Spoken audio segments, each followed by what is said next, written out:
നമസ്കാരം, പ്രവാസി മലയാളിയിലേക്ക് ഏവർക്കും സ്വാഗതം.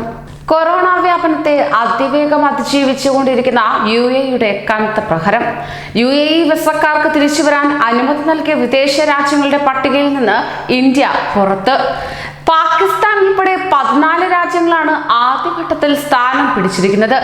അതത് രാജ്യങ്ങളിൽ UAE അംഗീകരിച്ച ലബോറട്ടറികളിൽ നിന്ന് യാത്രയ്ക്ക് 72 മണിക്കൂർ മുൻപെടുത്ത കോവിഡ് നെഗറ്റീവ് സർട്ടിഫിക്കറ്റ് ഹാജരാക്കണമെന്നതാണ് UAE-യുടെ പുതിയ നിബന്ധന. എന്നാൽ പുറത്തുവിട്ട ആദ്യഘട്ട പട്ടികയിൽ ഇന്ത്യയിൽ നിന്ന് ഒരു ലബോറട്ടറിയും ഇടം പിടിച്ചിട്ടുമില്ല. ഇത്തരമൊരു പശ്ചാത്തലത്തിൽ രാജ്യത്ത് കൂടുതൽ മേഖലകളിലേക്ക് സ്വദേശവൽക്കരണം വ്യാപിപ്പിക്കാനുള്ള ഒമാന്റെ നീക്കവും പ്രവാസികൾക്ക് താങ്ങാൻ കഴിയാത്ത പ്രഹരമായി കഴിഞ്ഞിരിക്കുന്നു.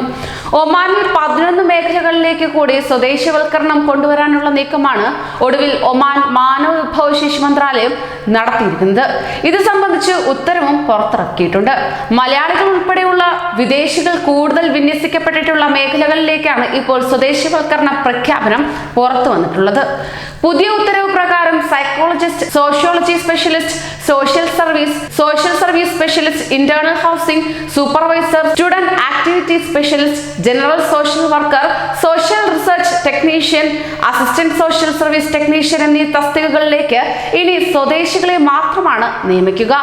ഫിഷറീസ്, ഖനന മേഖലകളിൽ സ്വദേശവൽക്കരണം കൊണ്ടുവരുന്ന തോത് നിശ്ചയിച്ചുകൊണ്ട് ഒമാൻ മാനവ വിഭവശേഷി മന്ത്രാലയം ഉത്തരവ് പുറത്തിറക്കുകയും ചെയ്തിരുന്നു.